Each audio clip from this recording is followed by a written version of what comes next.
वेद प्रेमियों, श्री श्रोताओं, संप्रति हम सब ऋग्वेद के तीसरे मंडल के 59वें सूक्त के 6ठे मंत्र की व्याख्या में प्रवेश करने जा रहे हैं। मंत्र दृष्टा विश्वामित्र गाथिन है, देवता मित्र और छंद गायत्री है। शीर्षक है मित्र नामधारी सूर्य देवता के अनुदान। अब संबंधित मंत्र का सर्वप्रथम सस्वर पाठ हो जाए।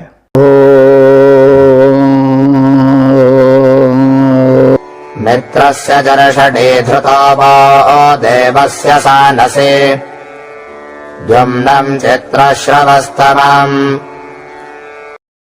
इस छठे मंत्र में मित्र नाम से संबोधित किए जाने वाले सूर्य देव की महिमा और मानवों के प्रति किए जाने वाले उपकार का कथन है और उन उदार देव के विविध प्रकार के अनुदान हम पाएं और उनसे किसी भी तरह से वंचित ना रहें, क्योंकि मानव स्वभाव है कि जो चीज़ अधिक मात्रा में मिलने लगती है उसके प्रति उपेक्षा भाव की जागृति हो जाती है। जो चीज़ दुर्लभ होती है वही प्यारी होती है। अंग्रेजी में एक शब्द डियर है। डियर का अर्थ प्यारा भी होता है, डियर का अर्थ महंगा भी होता है, डियरनेस। तो जो चीज़ दुर्लभ होती है, मुश्किल से मिलती है, वही डियर हो जाती है, वही प्यारी हो जाती है। तो महंगाई प्रेम भी पैदा करती है वस्तु के प्रति। जब अधिकता हो जाती है तो व्यक्ति उपेक्षा करने लगता है। तो जो मनुष्य देता है कृपणता के साथ बिजली,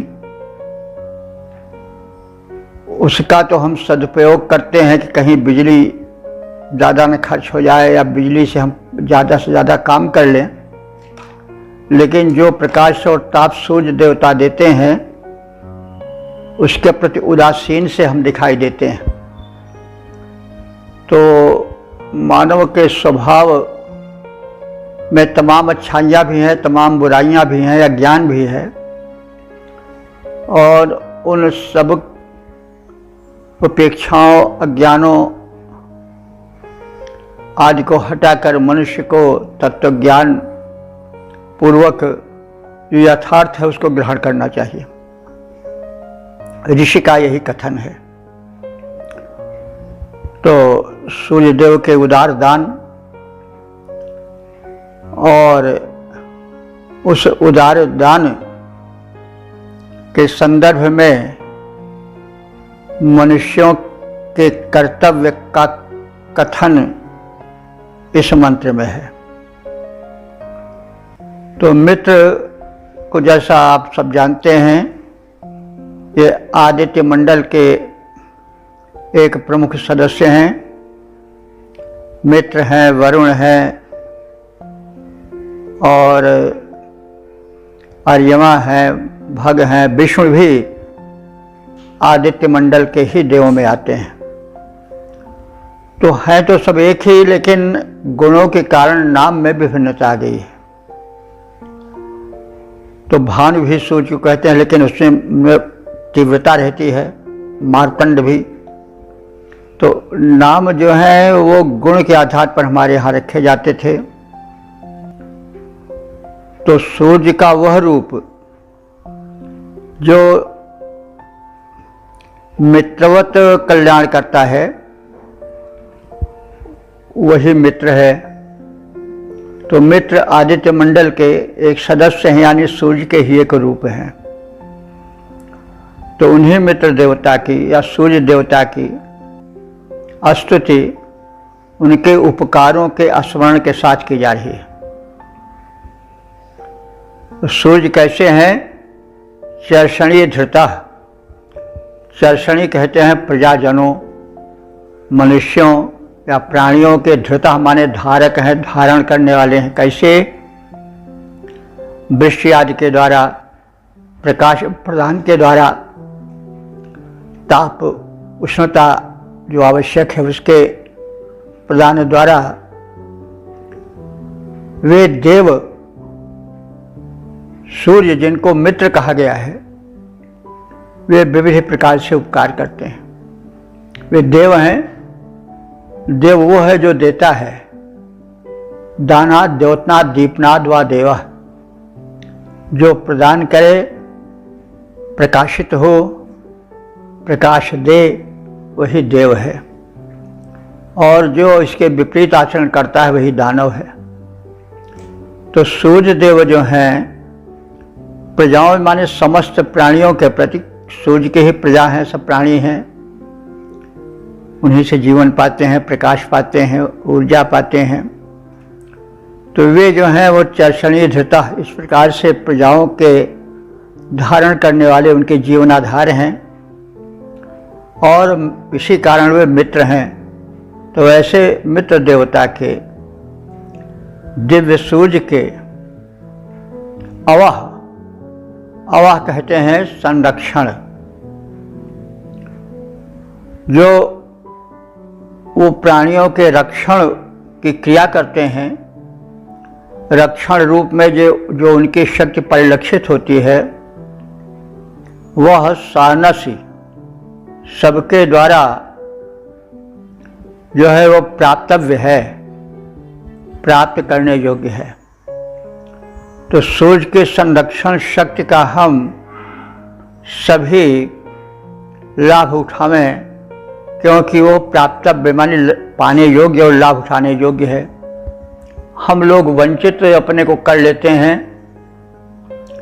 परिस्थितियां भी हैं, लेकिन उससे अधिक है कि हम इस प्रचुर मात्रा में प्राप्त होने वाले सूर्य देव के अनुदानों की उपेक्षा इसलिए भी करते हैं कि वे जो चीज़ ज़्यादा मिल जाती है उसके प्रति लोगों की अरुचि हो जाती है। तो हम उस अरुचि से अपने को दूर रखें और सूर्य देव के द्वारा प्रदत्त किरणों का जो पोषण है, जो उससे विटामिन डी आदि मिलते हैं, उन सब का हम सेवन करें। आजकल बड़ा अभाव हो गया है। हम सूर्य के प्रकाश और उसमें व्याप्त पोषण को, रुजहारी शक्ति को भूल गए हैं या अधिक होने के कारण उपेक्षा करते हैं उसकी। कुछ मानव स्वभाव है कि अति परिचयाद अवज्ञा, जब बहुत निकट आदमी हो जाता है या बहुत परिचय हो जाता है तो उसमें अवज्ञा माने तिरस्कार होने लगता है। इसलिए कुछ लोग अपने को सामान्य जनों से दूर रखते हैं, क्योंकि बहुत घुल मिल जाने पर अनादर भी शुरू हो जाता है। तो बहरहाल मानवीय प्रकृति को बताते हुए ऋषि कह रहा है कि सूर्य देव के उपकारों को हम स्मरण रखें और उनके अनुदानों का लाभ उठाते रहें, क्योंकि वे चर्षणी धृत हैं, प्रजाओं के उपकार करने वाले हैं, प्रकाश दे करके, वृष्टि दे करके, क्योंकि वृष्टि भी सूर्य के कारण होती नहीं। किरणें समुद्र के जल को खींचती हैं, सोखती हैं और भाप बना देती हैं और भाप बादल बन जाते हैं और बादलों से वृष्टि होती है। तो यदि सूर्य न हो तो वृष्टि भी न हो, सूर्य न हो तो प्रकाश भी नहीं होगा।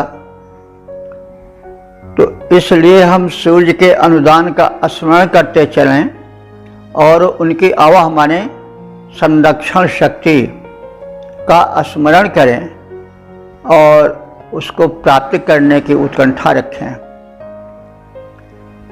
द्युम्नम, द्युम्न कहते हैं धन को अथवा दीप्ति को,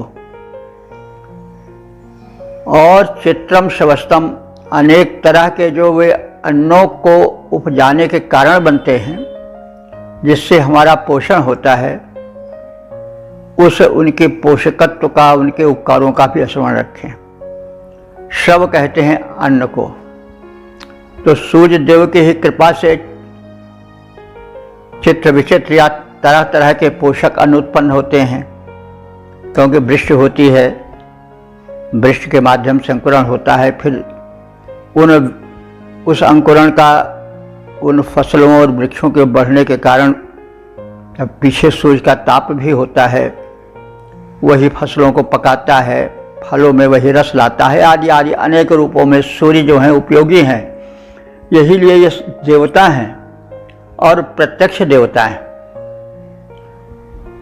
इस महत्व को बार बार समझिए, हम इसीलिए इसको दोहराते भी रहते हैं कि भाई देखिए, जो वैदिक देवता हैं वो प्रत्यक्ष देवता हैं, और दुनिया के अन्य जो धर्म में पूजा के साधन है, मंदिर मस्जिद गुरुद्वारे रहें न रहें, कोई फर्क नहीं पड़ेगा। लेकिन अगर सूर्य देवता न रहें, अग्नि देवता न रहें, जल देवता न रहे, मेघ देवता न, पर्जन्य देवता न रहें, इन सब की उपस्थिति ना रहे, वायु देवता न रहें, तो फिर क्या होगा? बस 4 ही 6 मिनट के मेहमान प्राणी रह जाएंगे, सब समाप्त हो जाएंगे। तो इसलिए सच्चे देव तो यही है, और ये कभी नष्ट नहीं होने वाले हैं। सूर्य को कोई मिटा नहीं सकता है। जो कितना भी प्रयत्न हो किसी के द्वारा सूर्य देव के दिव्यता को, उनके अनुदान को कोई रोक नहीं सकता है। तो ये प्रबल देव हैं, दानी देव हैं, उदार देव हैं। इनकी उपासना पर्याप्त मात्रा में होनी चाहिए। इनके प्रसाद को, हम देवता के प्रसाद को पाते हैं तो बड़े जुगल के रखते हैं, बड़े सुरक्षित उसको रखते हैं, सर माथे चढ़ाए रहते हैं। लेकिन सूर्य देव के हाथ जो कृपा से भरे होते हैं, उससे हम अपने को दूर रखते हैं, तमाम वस्त्रों से आवृत कर लेते हैं शरीर को, और सूर्य के प्रकाश से अपने को वंचित रखते हैं। इसी देखिए, सबसे ज़्यादा शरीर में लाभ प्रकाश का कौन लेता है? सूर्य का कौन लेता है? मुख। इसीलिए मुख में ज़्यादा द्युति रहती है, मुख में ज़्यादा चमक रहती है अन्य अंगों की भांति, क्योंकि वे सूर्य देव के, वायु देव के, सब देवों के अधिक निकट रहते हैं। प्रकाश, पवन, ये सब मुख को विशेष रूप से मिलते रहते हैं। अन्य अंग तो जकड़े रहते हैं वस्त्रादि से, और मुख जो है खुला रहता है, इसलिए अपेक्षाकृत हो अधिक प्रकाशित रहता है। तो सूर्य देव के अनुदानों का हम स्मरण करें। वे हमें प्रकाश देते हैं, शक्ति देते हैं, ऊर्जा देते हैं, संरक्षण शक्ति देते हैं, और विविध प्रकार के धनों के उत्पत्ति के कारण सूर्य ही हैं। धातुएं भी जो उत्पन्न होती हैं वह सूर्य के ही ताप से एक विशिष्ट तापमान में धरती के क्रोड़ में हीरे जवाहरात सोने चांदी सब पनपते हैं, उसमें भी ताप का ही अंश रहता है। तो जो कुछ केमिकल होता है परिवर्तन, वो भी सूर्य के ताप का ही प्रभाव रहता है। तो बहने, कहने का मतलब इसका वर्णन नहीं किया जा सकता कि सूर्य का कितना उपकार हम प्राणियों पर है। इसलिए उनके प्रति नम्र होना हमारा प्रथम कर्तव्य है। तो अपने अनुदानों द्वारा, वृष्टि आदि के द्वारा प्राणी मात्र को धारण करने वाले मनुष्यों के परमोपकारी इन दिव्य सूर्य देवता के संरक्षणात्मक कृपा प्राप्त करने योग्य है। वो मुक्त हस्त से अपने अनुदान दे रहे हैं, हम अपने को उस अनुदान से वंचित न रखें। वह मित्रदेव या मित्रवत उपकारी सूर्य देव हम सब को विविध अन्न प्रदान करते हैं, धन वैभव प्रदान करते हैं। उनकी कृपा जो है वह हमें संपन्न बनाती रहती है, स्वस्थ बनाती रहती है। आरोग्यम भास्करादि क्षेत्र, हम सब जानते हैं कि आरोग्य सूर्य से मिलता है। तो इस वैज्ञानिकता को मंत्र प्रकट कर रहा है। हम सब को चाहिए कि मंत्र की वैज्ञानिकता को ध्यान में रखें, ऋषि के संदेश का श्रवण करें श्रद्धापूर्वक। और यह बड़े पते के मंत्र हैं। पद्य रूपांतरण है, जन को धारण करते हैं रवि, निज अनुदानों द्वारा उनकी रक्षण कृपा, अन्न धन देती वैभव सारा। ओम वेद प्रेमियों, सुधीर श्रोताओं, संप्रति हम सब ऋग्वेद के तीसरे मंडल के 59वें सूक्त के 7वें मंत्र की व्याख्या में प्रवेश करने जा रहे हैं।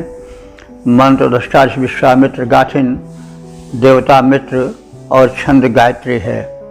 शीर्षक है उदार सूर्य देव के अनुदान और उपकार। अब संबंधित मंत्र का सर्वप्रथम सस्वर पाठ हो जाए।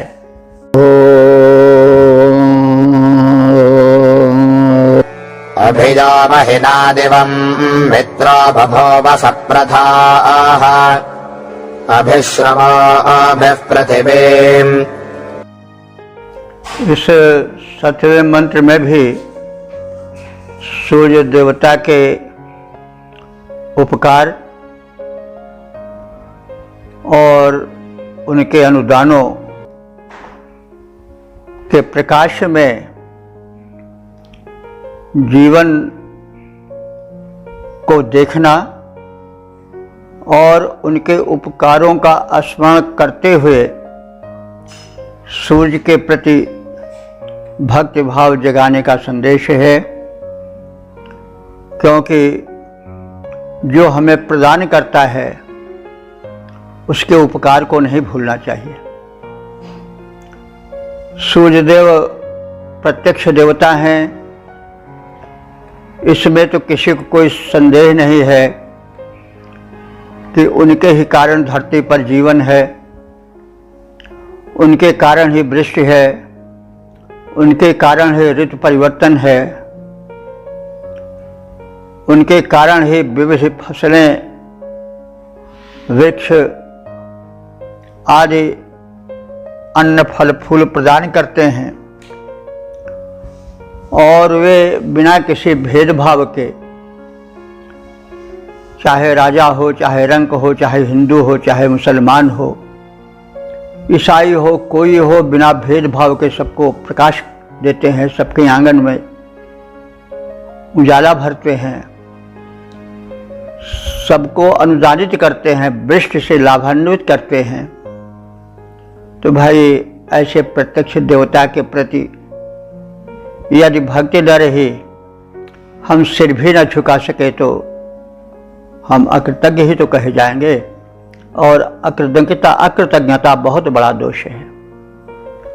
आज भी चिंता का विषय है कि कुछ लोग सूर्य नमस्कार नहीं करते हैं। अब वे इस प्रकार से सिमटे हुए संकुचित विचार वाले हैं कि हम यदि सूर्य को नमस्कार कर लेंगे तो कहीं बैठा हुआ कोई उनका जो परमात्मा है, उनके नाम वाला, वो रुष्ट हो जाएगा। अरे भाई, जब तुम सलाम करते हो या नमस्कार करते हो किसी को, तब नहीं रुष्ट होता। जब साधारण की नौकरी के लिए, नौकरी पाने के लिए तमाम प्रार्थनाएं करते हो तब वो नहीं नाखुश होता। जब तरह तरह की शिकायत करते हो तब नहीं नाखुश होता। और तुम उस प्रकाशक देव को अगर नमन कर लोगे तो तुमसे नाखुश हो जाएगा। कैसा भाई तुम्हारा मालिक या ईश्वर है जो कि इतना तुनुक मिजाज है, कुछ समझ में नहीं आता है। तो हमें अपने ज्ञान का पर्दा खोल करके उदार भाव से सत्य का स्मरण करना चाहिए। तो सूर्य देव का अनुदान के प्रति बार बार ऋषि चेतना जगा रहा है और सूर्य की भक्ति के प्रति प्रेरित कर रहा है। सूर्य की हम भक्ति नहीं करते हैं, उनके सीधे स्पर्श में नहीं आते हैं, उनकी कोमल किरणों के सहलाने का अनुभव नहीं करते हैं, शरीर को वंचित रखते हैं, तो हम कितने बड़े अकृतज्ञ और अज्ञानी हैं। तो ये सूर्य देव का जो मित्र रूप है, आदित्य का जो मित्र रूप है, मित्रवत हितैषी रूप है, उसके प्रति बार बार ऋषि ध्यान आकर्षित कराना चाहता है कि हम कृतज्ञ हों, हम उनका पूरा लाभ उठावें, जीवन को धन्य बनावें। वे जल रहे हैं तो अपने लिए नहीं जल रहे हैं, तुम्हारे ही लिए जल रहे हैं। अरे कैसे हो भाई कि तो उनको नमन करना, नमस्कार करना अधर्म समझते हो? तो ज्ञान के कपाट को खोलो, इस संकुचित विचारधारा में अंधे की तरह प्रवाहित मत हो। अब सूर्य के उपकारों का चित्रण करता हुआ ऋषि कह रहा है, यह मित्र जो मित्र स्वरूप हितैषी उपकार करने वाला सूर्य देव है, उसने महीना माने महिमना, अपनी महिमा द्वारा, अपनी महत्ता द्वारा देवम अभिबभूव, दुलोक को, अंतरिक्ष लोक को अभिभूत कर दिया है, यानी परिपूर्ण कर दिया है। ऐसा वह सप्रथा माने प्रथित यश वाला, विस्तृत यश वाला सूर्य या मित्र रूप सूर्य श्रवे भी माने अन्नों द्वारा। कैसे अन्नों द्वारा? वृष्टि द्वारा, सूर्य के माध्यम से हुई वृष्टि के द्वारा अन्नों को उत्पन्न कराने वाला है। तो ऐसे अन्न को उत्पन्न करने वाले या उत्पन्न कराने वाले सूर्य को हम नमन करते हैं। उसने पृथ्वी में अपने अनुदान से की गई वृष्टि के द्वारा पृथ्वी को अन्न से परिपूरित कर दिया है। पृथ्वी में यानी पृथ्वी को अभितः चारों ओर से भर दिया है विविध प्रकार के अन्नों की, खाद्यान्नों की उपज के द्वारा। भोजन न मिले, अन्न न मिले तो क्या हालत होगी? तो उस अन्न को उपजाने वाला, उसमें फल फूल लाने वाला, उन्हें पकाने वाला कौन है? वही मित्र रूप सूर्य है। तो इस उपकार को क्यों भूल रहे हो भाई? तुम उसके प्रति श्रद्धा रखो, भक्ति रखो।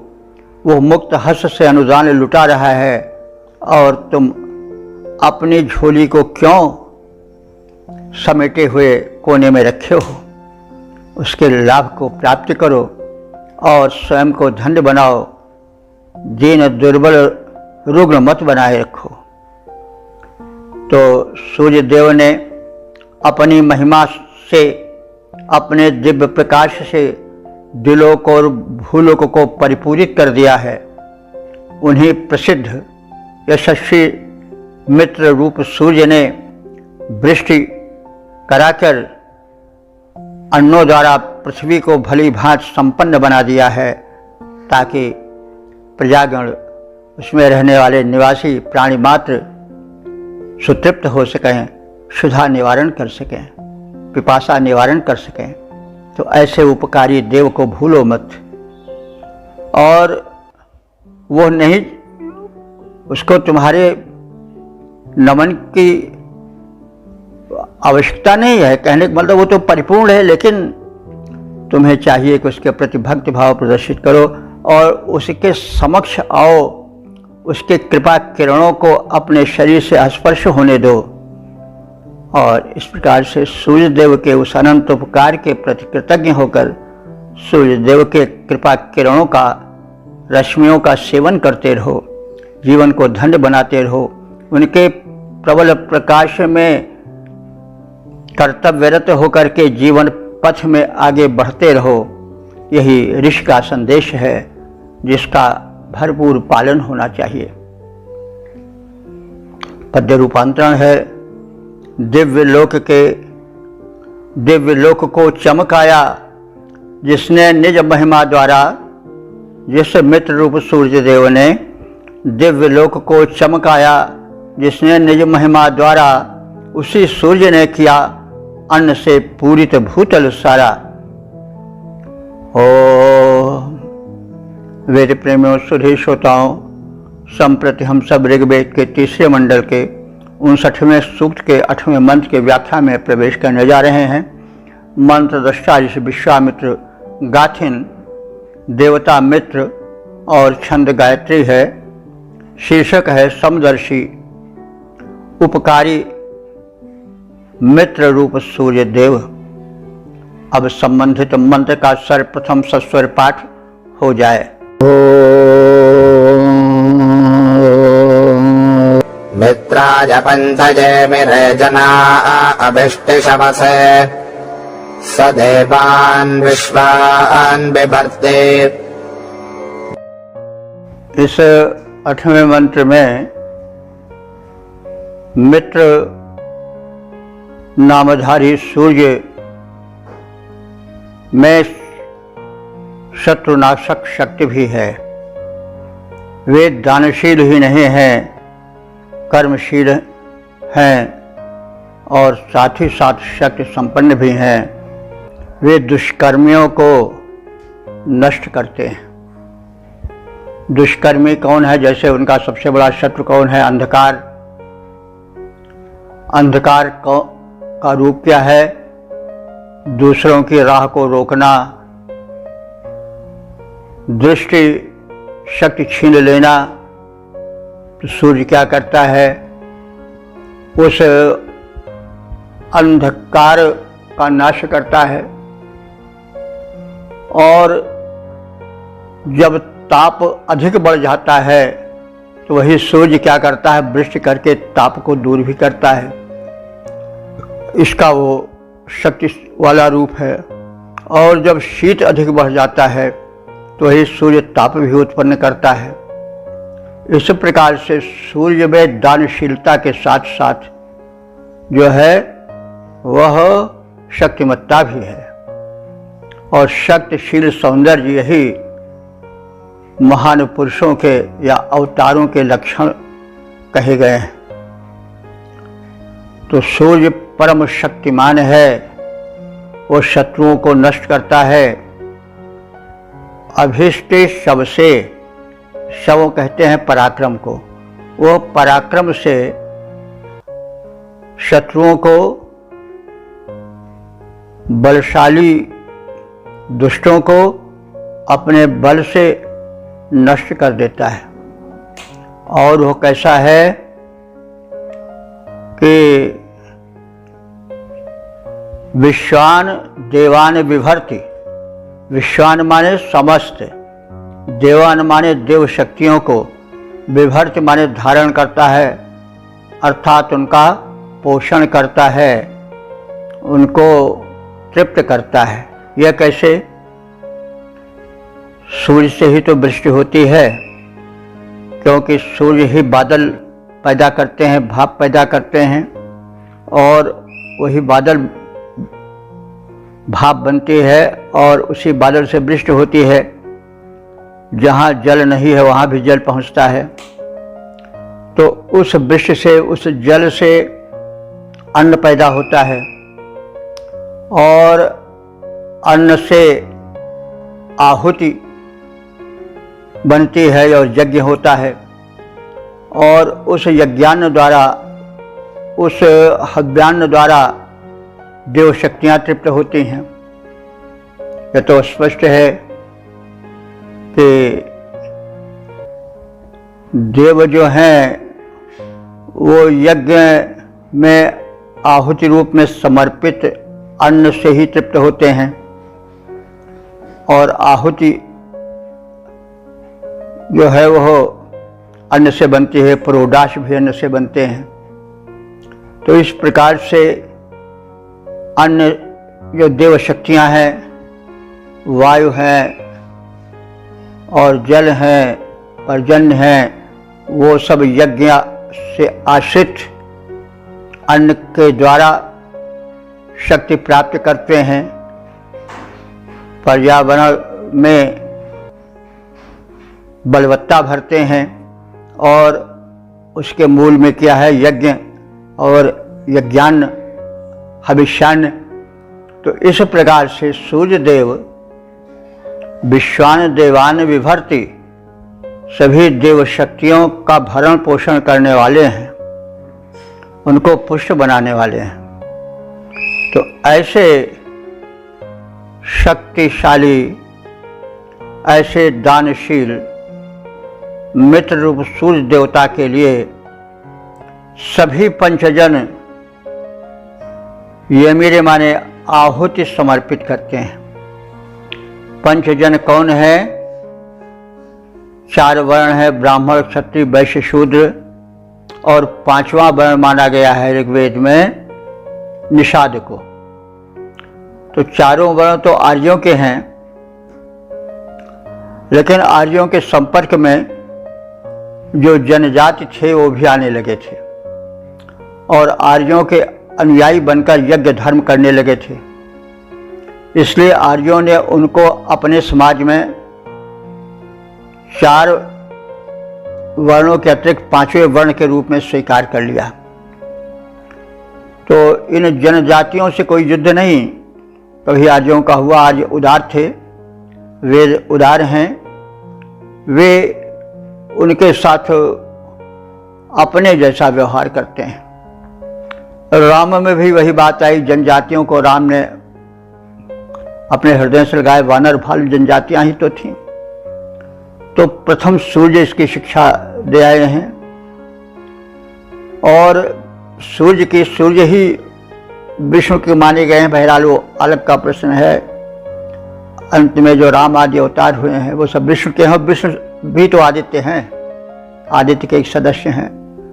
तो इस प्रकार से वैदिक विचारधारा की विशालता में हम सब देखें तो सूर्य देव जो है वो अपनी उदारता और शक्तिमत्ता के कारण पंचजनों से पूज्य हैं। यानी ब्राह्मण, क्षत्रिय, वैश्य, शूद्र तथा जो उनके संपर्क में आने वाले निषाद थे, जनजातियां थीं, वे भी सूर्य देव की उपासना करते हैं। अब आर्यों का जो युद्ध चला था, संघर्ष चला था, वो असुरों से चला था, पणियों से चला था, क्योंकि ये लोग यज्ञ के विरोधी थे। यज्ञ में वो विघ्न डालते थे। वे केवल तन पोषक थे कि अन्न कमाओ भाई, तो तुम आग में क्यों डालते हो, झोंकते हो, मौज मस्ती उससे करो। और वे यज्ञ में बाधा डालते थे। वो यज्ञ की वैज्ञानिकता से अपरिचित थे, केवल भोग विलास में और अपने अर्जन को अपने में ही सिमट कर रखने वाले थे। आर्य लोग शक्तिशाली थे, साथ ही साथ वे सामाजिक सौमनस्य और उदारता से भी परिपूरित थे, सूक्ष्म चिंतक थे, वैज्ञानिकता से परिचित थे, बल का प्रयोग निरर्थक नहीं करते थे। इसके विपरीत असुर थे, इसीलिए उनसे संघर्ष हुआ। लेकिन पंचजन में जो निषाद था वर्ग, जो आर्यों से मिलकर उनके विचारधारा से प्रभावित था, सूर्यादि आदित्य गणों का उपासक था,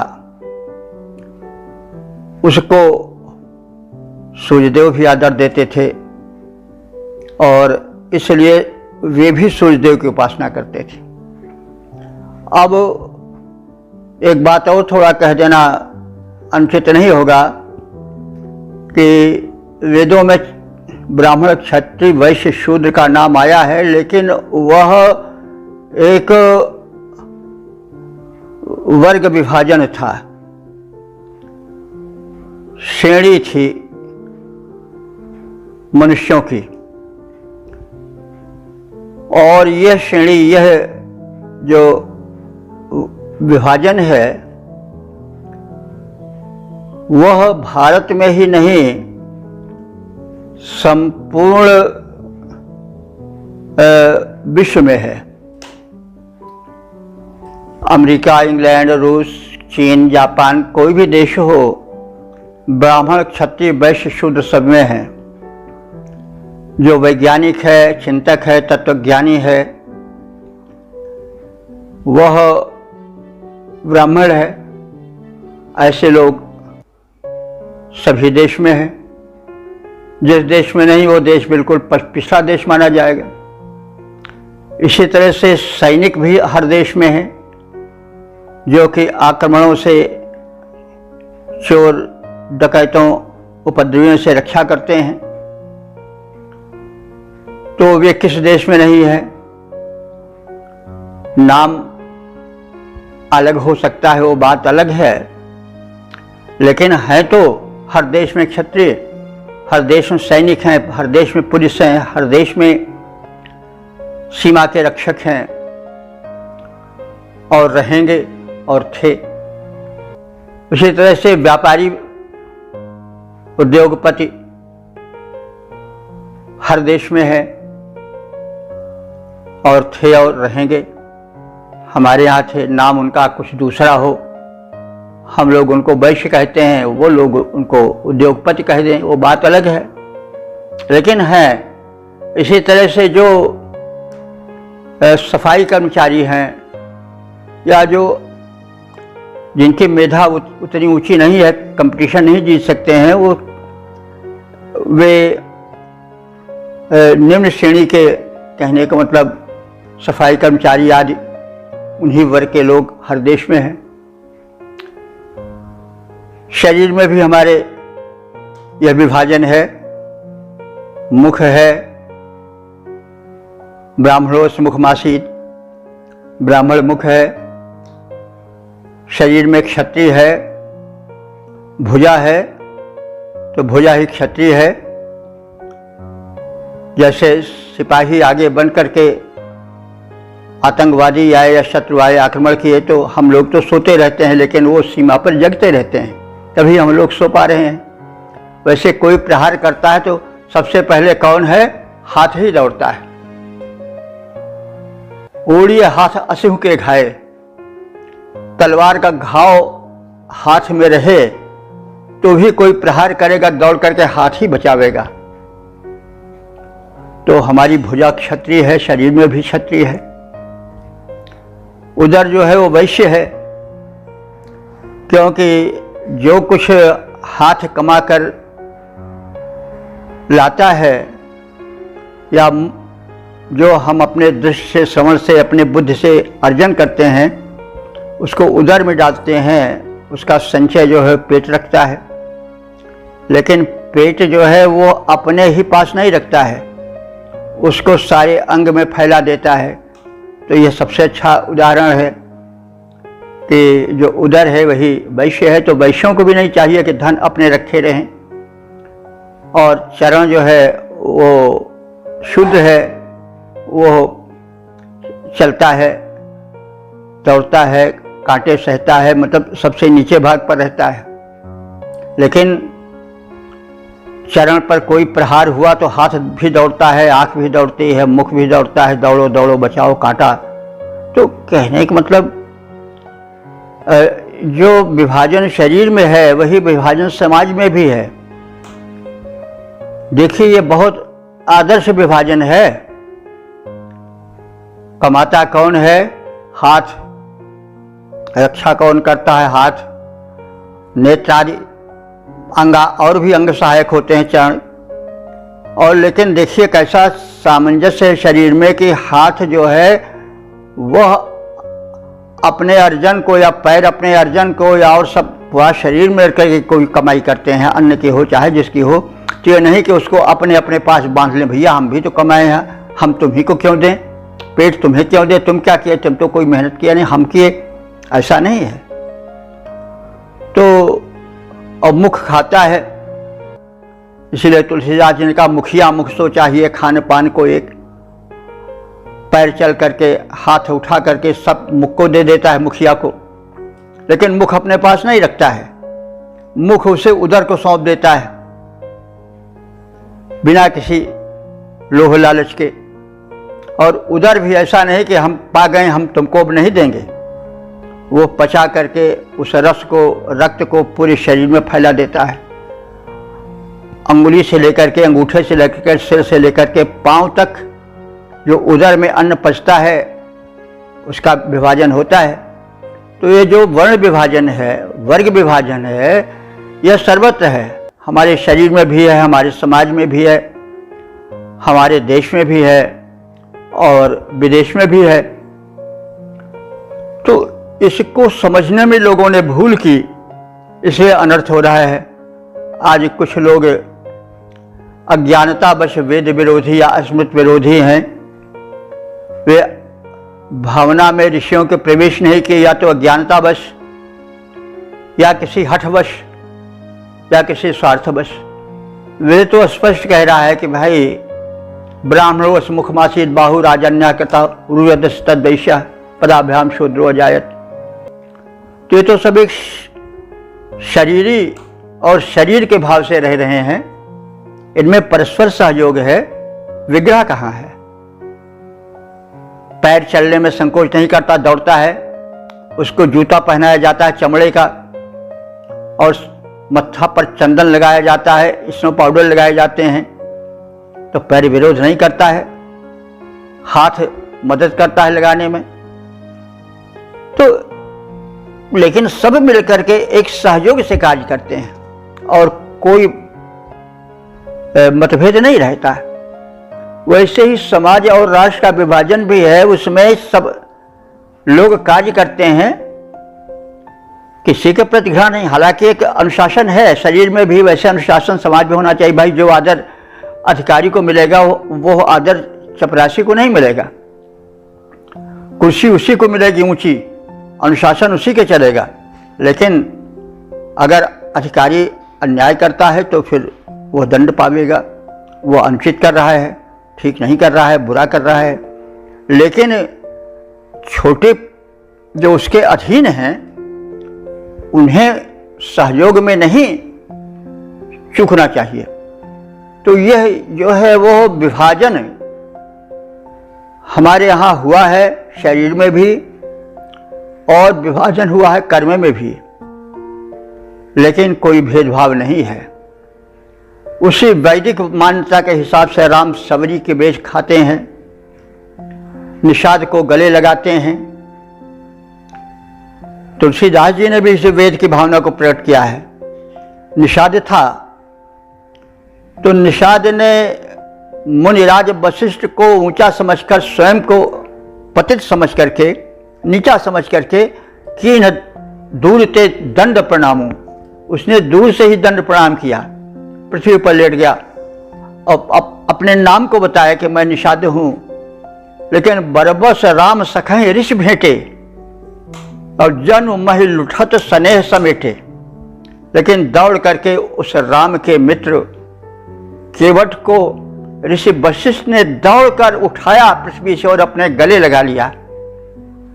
कैसे, किस तत्परता से? जैसे महि लुठत, धरती पर अगर किसी का तेल किसी कारण से गिर जाए तो दौड़ करके ऊपर ऊपर उसको समेट कर ये जल्दी जल्दी से पात्र में फिर भर ले कि भाई ये बेकार न जाए। तो जिस तत्परता से कोई अपने लुढ़कते हुए घी या तेल को जल्दी से पात्र में भरने की चेष्टा करता है, वैसे उसी उतावली से वशिष्ठ ने बरबस न चाहने पर भी केवट के, निषाद के राम सखै ऋष भेंटे। किस तत्परता के जिन मह लुठत स्नेह समाटे। स्नेह माने तेल भी होता है, स्नेह माने प्रेम भी होता है। निषाद क्या था? मानो पृथ्वी पर लेटा हुआ स्नेह, साक्षात स्नेह ही था। और वशिष्ठ, वरवश उसको अपने, वशिष्ठ जो थे उच्च वर्ग के थे, ऋषि थे, ब्राह्मण थे, लेकिन उन्होंने भेदभाव नहीं किया। तो वैदिक भावना, सनातन धर्म, हिंदू धर्म कभी भेदभाव नहीं करता। ये तो अज्ञानियों, नीचों अथवा कुतर्कियों का, स्वार्थियों का, निंदकों का कुकृत है कि वे हमारे सनातन धर्म को, वैदिक धर्म को बदनाम करते हैं। इसलिए हम फिर संदेश देते हैं कि वेदों के प्रति, सनातन धर्म के प्रति अपने अज्ञता या अपने जिद या अपना हठ या स्वार्थ के कारण उसमें जो हो वो वैर भाव या द्वेष भाव मत भरो। यह बहुत बड़ा पाप है किसी शुभ विचारधारा को अज्ञानता या हठवश उसके विरोध में कहना। तो हमारे वेद तो सर्वे भवन्तु सुखिनः, सर्वे सन्तु निरामयाः, सर्वे भद्राणि पश्यन्तु मा कश्चित् दुःखभाग् भवेत् के संदेशवाहक हैं। वो कहते हैं कि हमारे प्रियम सर्वस्य पश्यत, और हमारे ब्राह्मण तेजस्वी हों, हमारे क्षत्रिय तेजस्वी हों, हमारे वैश्य तेजस्वी हों, हमारे शूद्र तेजस्वी हों। रुचम न धेहि ब्राह्मणेषु, रुचि माने तेजस्विता, हमारे ऋग्वेद का मंत्र है। रुचम न धेहि ब्राह्मणेषु, रुचम क्षत्रियेषु निष्कृति, और रुचम वैश्येषु शूद्रेषु, हमारे वैश्यों शूद्रों में भी तेज दो, और मयि देहि रुचा रुचम, हमें भी तेज दो साथ साथ। तो भाई सबके भला के साथ हमारा भी भला हो, यह हमारी संस्कृति की मान्यता है। यह कहना पड़ता है शोक के साथ, कुछ लोगों ने सनातन धर्म को नहीं समझा, सनातन संस्कृति को नहीं समझा, हठवश अज्ञतावश वे विरोध करते हैं। तो आपसे करबद्ध प्रार्थना है कि इस हठ को छोड़ें, यदि अज्ञता है तो अज्ञता को छोड़ें और वेद के प्रति, सनातन के प्रति प्रेम रखें। यदि कहीं कोई अभाव हो तो आप उस विषय में हम सबसे संपर्क भी कर सकते हैं। हम चेष्टा करेंगे कि वैदिक सत्य को सामने लाने का। तो इस प्रकार से हम आगे बढ़ें। तो यहाँ पंचजन जो आया है उसके ऊपर यह सब कहा गया है कि हमारे समाज में जो 5 वर्गों में सब विभाजन किया गया है, बंटवारा किया गया है, 12 ब्राह्मण, क्षत्रिय, वैश्य, शूद्र और निषाद के रूप में, इसमें भेदभाव नहीं है और सबके कल्याण की कामना की गई है। और सभी वैदिक धर्म के एकमात्र मान्यता प्राप्त उपास्य देव आदित्य मंडल के सदस्यों के, जिसमें मित्र भी एक हैं, उनके सभी लोग मिलजुल करके पूजा करते हैं। समाज के पंचजन, 5 वर्गों में, 5 श्रेणियों में विभाजित सभी लोग उस सूर्य के, उस मित्र रूप सूर्य के अनुयायी हैं। तो पंचजनाः, ये पंचजन, ये मेरे उस सूर्य देव को, उस मित्र रूप सूर्य को आहुति प्रदान करते हैं, अपनी भक्ति भावना व्यक्त करते हैं और उनके पोषणार्थ शिष्य में दिव्यता और पर्यावरण शोधन के लिए आहुति प्रदान करते हैं। तो इस प्रकार से शत्रुओं पर आक्रमण कर उन्हें पराभूत करने में सक्षम समर्थ मित्र देव के लिए समाज के 5 कोटि के लोग, यानी ब्राह्मण, क्षत्रिय, वैश्य, शूद्र और निषाद, उन मित्र रूप सूर्य देव को सब प्रेम आहुतियां प्रदान करते हैं।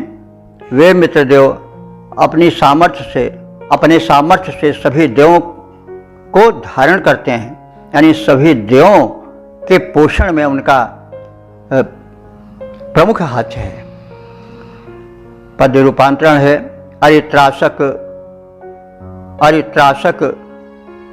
रवि को आहुति करें पंचजन सदा प्रदान, सब देवों को धारण करते सर्व समर्थ मित्र भगवान।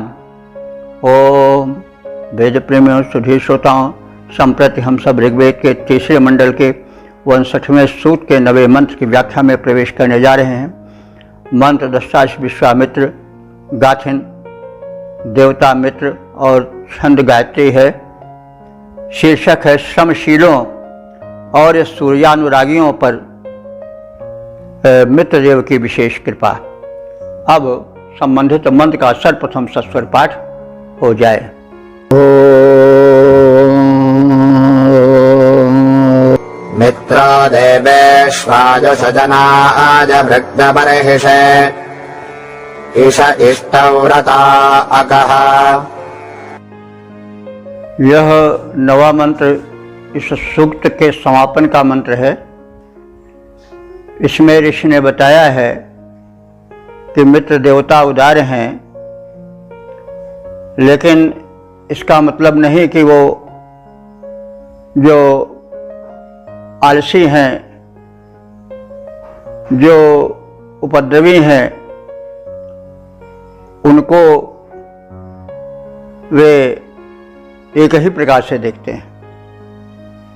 यानी वे अपना अनुदान उन्हीं को देते हैं जो व्रतशील हैं, श्रमशील हैं, संयमी हैं, उदार हैं, और जो इसके विपरीत आचरण करने वाले हैं, जो आलसी हैं, जो अनुद्यमी हैं और जो तुच्छ विचारधारा से प्रेरित हैं, उनके प्रति इन मित्र देवता की दृष्टि वैसी नहीं रहती जैसे श्रमशीलों के प्रति, उदारों के प्रति और नियम पालकों के प्रति रहती है। तो सूर्य या मित्र देव की कृपा पात्रता के लिए क्या आवश्यक है, यह बात इस मंत्र में कही गई है। और कहा गया है कि उनकी सही कृपा पाने के लिए, सही अनुदान पाने के लिए श्रमशीलता आवश्यक है, उदारता आवश्यक है, नियम और व्रतों का पालन आवश्यक है। तो मित्र, ये मित्र देवता जो सूर्य के एक कल्याणकारी रूप हैं, आदित्य मंडल के एक प्रमुख सदस्य हैं, वो देवेशु, देवों में और मनुष्यों में उनको अधिक समादर देते हैं, उन पर अधिक कृपा दृष्टि रखते हैं जो श्रमशील हैं। उस श्रमशील को यहाँ पर कहा जाए वृक्त बर्हिषे जनाय।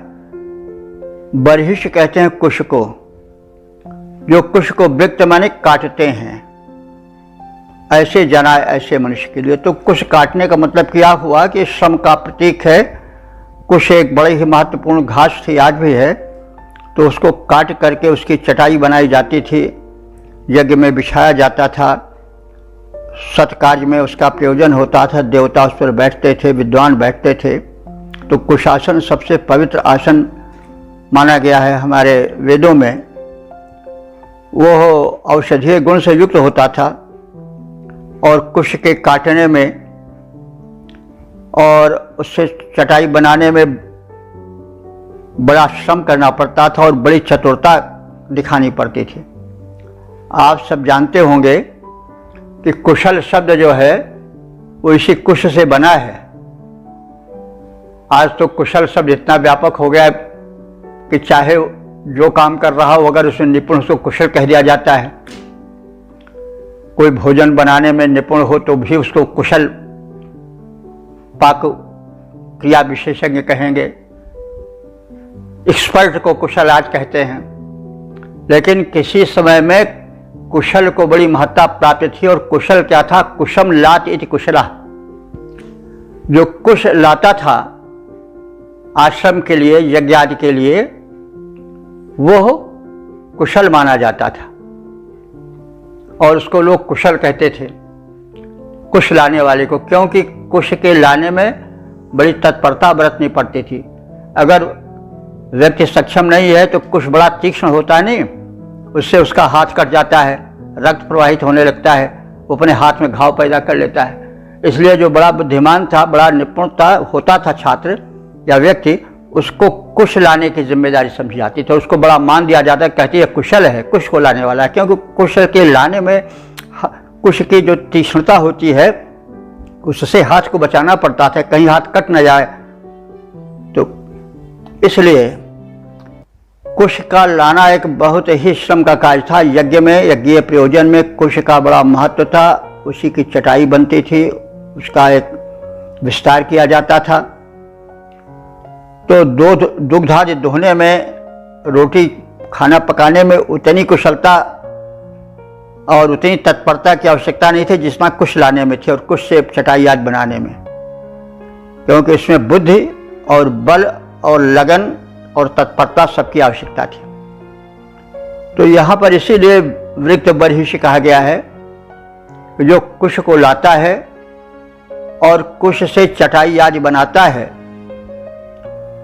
वह विशेष श्रम का और कुशलता का, कर्म कुशलता का परिचय देता है। इसलिए ऐसे व्यक्ति पर मित्र रूप सूर्य देवता बहुत प्रसन्न रहते हैं।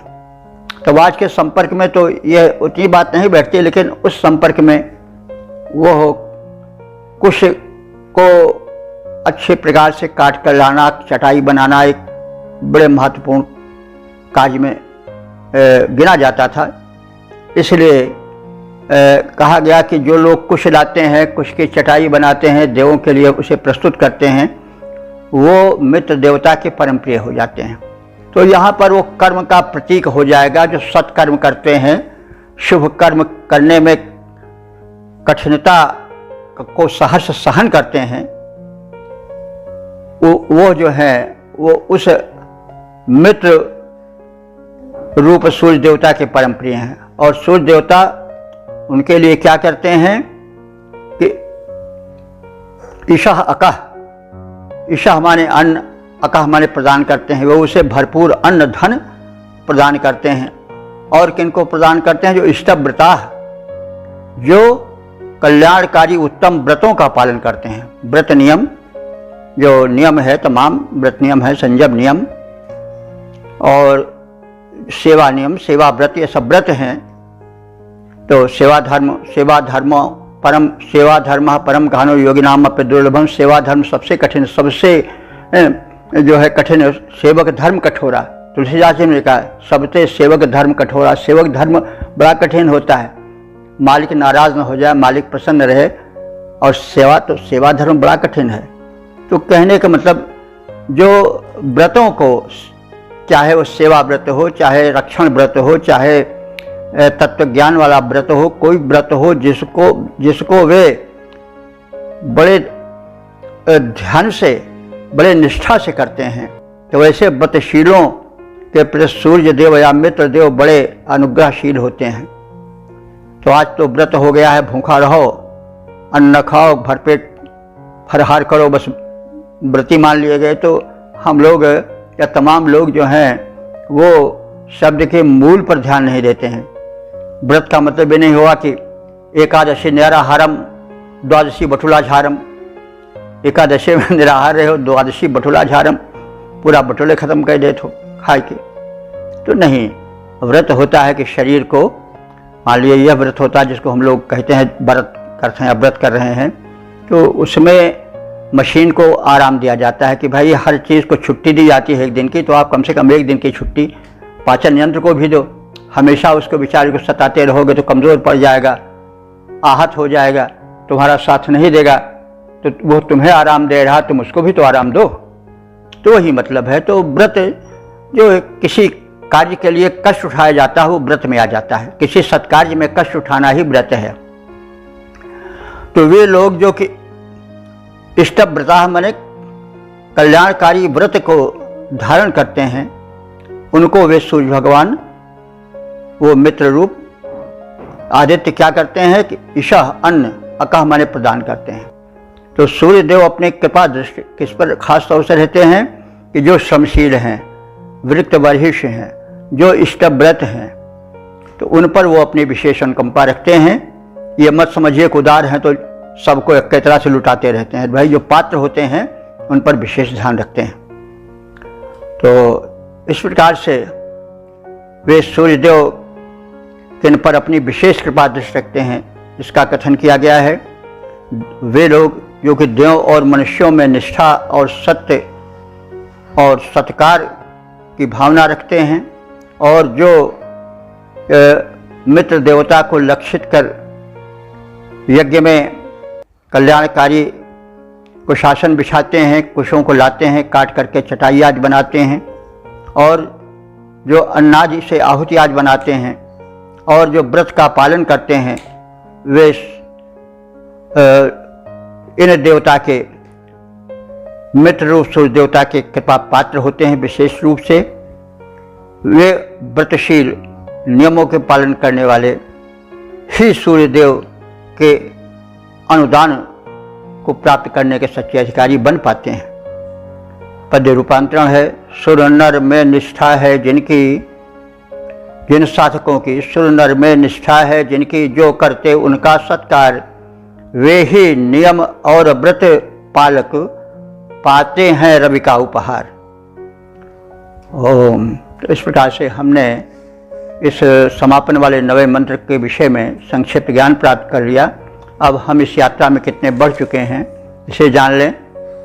इस सूक्त में 9 मंत्र थे जिनकी अभी सद्य व्याख्या हो चुकी है और कुल मिला करके अब तक जो मंत्र व्याख्यायित हो चुके हैं वो 3020 मंत्र हो चुके हैं। इस सूक्त का जिसका परिचय हम लोग 2 दिनों से प्राप्त कर रहे हैं उसमें मित्रदेव की स्तुति है।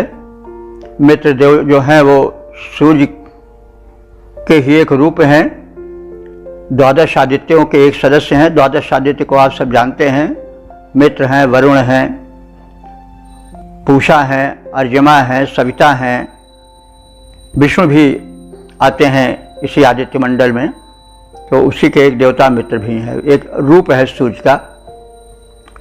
तो सूर्य देव जो मित्र रूप में हैं वो मानव मात्र के कल्याणकारी हैं। उनकी महिमा का कथन किया गया है। वे पृथ्वी के जीवनाधार हैं वृक्ष द्वारा, और वे अन्नों की उपज द्वारा, फल फूलों की उपज द्वारा प्राणी मात्र के कल्याण करने वाले हैं। वे प्रकाश और ताप का वितरण करते हैं। पूर्ण रूप से वे पालन पोषण करते हैं। वे अंधकार के विनाशक हैं। वे अपनी सृष्टि में संतुलन पैदा किए रहते हैं, दिन और रात का विभाजन करते हैं। इस प्रकार से तमाम उनके उपकार मनुष्यों पर हैं। वे रोग रहित करते हैं और आरोग्यम भास्करादिच्छेद ऐसा कहा भी गया है। सूर्य की किरणों में एक विशेष शक्ति होती है और यह तो सर्वमान्य सत्य हो चुका है कि विटामिन डी जो है वो सूर्य की किरणों से ही सबसे अधिक प्राप्त होता है। और इस संदर्भ में ऋषि ने बहुत भले सावधान कर दिया था कि सूर्य देव का सेवन करें और उनकी किरणों से लाभ उठावें। और यही कारण हम आज थोड़े इस वैदिक संदेश से अपरिचित हैं या उपेक्षा उसकी करते हैं। अपने शरीर को इस प्रकार से कस लेते हैं कि सूर्य की किरणों का कहीं प्रवेश ही न हो पावे और सूर्य के प्रकाश से हम वंचित रह जाते हैं। ये दुर्भाग्य है। इसीलिए आजकल अस्थिभंग, फ्रैक्चर बहुत ज़्यादा होता है। कारण है कि अस्थियां जो हमारी हैं कमज़ोर हो जाती हैं। तो विटामिन डी का सबसे बड़ा शत्रु एक तो चीनी है। चीनी ज़्यादा खाते हैं, हड्डियां कमज़ोर हो जाती, गल जाती हैं उसमें। इसलिए चीनी जो है वो बड़ी विटामिन डी के तो काल है, भक्षक है उसकी। और इसी प्रकार से अच्छा, इसके विपरीत सूर्य की किरणें विटामिन डी के स्रोत हैं, तो सूर्य का सेवन करने का संदेश दिया गया है। बात काव्यात्मक शैली में कही गई है, लेकिन वो अभिधा रूप में सीधे साधे यही है कि हमें सूर्य की सेवा करनी चाहिए, सूर्य का सेवन करना चाहिए, उनकी कृपादृष्टि को प्राप्त करना चाहिए। सूर्य जो ही है इस धरती के जीवन है और सूर्य की उपासना, जैसा हम प्रारंभ में भी कहे आए हैं कि बड़ी व्यापक उपासना थी। ये मित्र जो हैं, मित्र ही जो प्राचीन सभ्यताओं में से एक सभ्यता है मिस्र की सभ्यता, उसका जो प्रधान उपास्य देव है वो मित्र है। मित्र शब्द इसी मित्र का बिगड़ा हुआ रूप है। तो उसका सर्वश्रेष्ठ उपास्य देवता कौन था? मित्र। वो इसी मित्र का रूप है बिगड़ा हुआ। तो कहने का मतलब सूर्योपासना संसार की सर्वप्राचीन सूर्योपासना है। हमारे यहाँ सूर्योपासना के लिए एक सौर संप्रदाय चला था, सूर्य से सौर संप्रदाय। अब उसके 2 मंदिर बचे हैं विशेष रूप से, दोनों बड़े दिव्य हैं लेकिन उपेक्षित हैं, क्योंकि वे जैसे हमने पहले बताया था, उड़ीसा का कोणार्क मंदिर, कश्मीर का मार्तंड मंदिर, लेकिन अभी उपेक्षित इसलिए हो रहे हैं कि सूर्योपासक नहीं रह गए हैं। कालक्रम में जो सौर संप्रदाय था वो वैष्णव संप्रदाय में विलीन हो गया। सूर्य जो है वैष्णव विष्णु में उनके सारे गुण आ गए। जो चक्र सूर्यमंडल था वो उनके हाथ का सुदर्शन चक्र बन गया। जो कमल खिलता है सवेरे वो हाथ में उनके कमल बन गया। जो सूर्य का गद माने कहते हैं रोग, तो जो गदहारी यानी रोग हारक सूर्य की शक्ति है वो विष्णु के हाथ में गदा बन गई।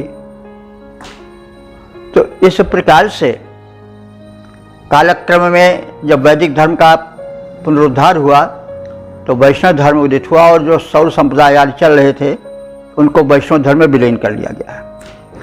लेकिन वास्तव में देखा जाए तो सूर्य ही सर्वोपास्य देव हैं, उन्हीं से पृथ्वी टिकी हुई है। अगर सूर्य न रहे तो पृथ्वी नहीं रहेगी। सूर्य के आकर्षण से ही धरती न जाने कितना भार धारण करके अनवरत एक ही गति से घूम रही है। दोहरी गति उसकी है, एक तो सूर्य का चक्कर लगाती है, दूसरा अपना भी चक्कर काटती है। अपना चक्कर जो है वो 24 घंटे में पूरा कर लेती है, लट्टू की तरह घूमती है। उसकी दो गतियां हैं, एक तरह लट्टू की तरह अपने की धुरी पर घूमती है और दूसरा वो सूर्य की परिक्रमा करती है। तो उसकी दोहरी गति है। और यह सब किसके कारण है? सूर्य देवता के कारण है। और वृक्ष के कारण सूर्य है। पूरा जीवन जो है धरती का सूर्य पर आधारित है। तो हमारे ऋषियों ने सूर्य शक्ति को पहचाना था। अब उनके कहने का ढंग भक्ति था, उसमें उन्होंने एक पूज्य भावना रखी। और पूज्य भावना से लाभ यह होता है कि हम तिरस्कार नहीं करते हैं, नहीं तो हम तिरस्कार कर देते हैं शक्तियों का। जब उसमें पूज्यता भर दी जाती है, धार्मिकता भर दी जाती है तो उसके प्रति एक आकर्षण हो जाता है।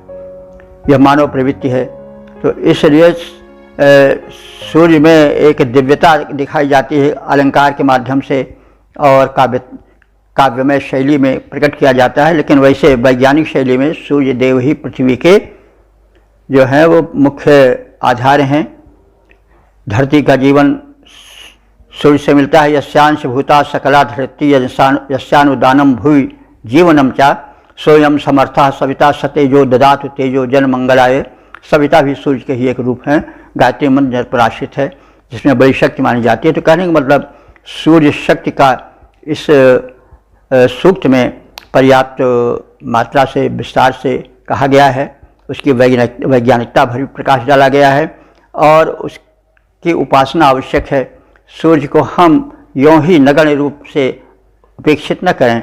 ऊर्जा का मुख्य स्रोत सूर्य है। आज भी निराश होकर के वैज्ञानिक गण कहते हैं कि भाई एक दिन तो सारा धरती का ऊर्जा का जो स्रोत है कोयला और पेट्रोलियम खत्म हो जाएगा, तब क्या करोगे? कहाँ से बिजली पाओगे, कहाँ से ऊर्जा पाओगे? तो बस अब एक ही सहारा बचा है सौर ऊर्जा का। सूर्य ही से हम कुछ वर्षों के बाद शक्ति पा सकेंगे, नहीं तो फिर एक दिन कुछ ही वर्षों में तेल भी समाप्त हो जाएगा, खनिज भी समाप्त हो जाएंगे। तो बस केवल एक सूर्य का आधार ही रहेगा। तो सूर्य की महिमा तो सर्वविदित है।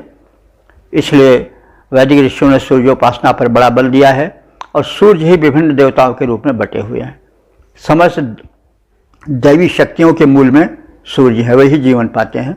इस बात को भी इस सूक्त में दिखाया गया है।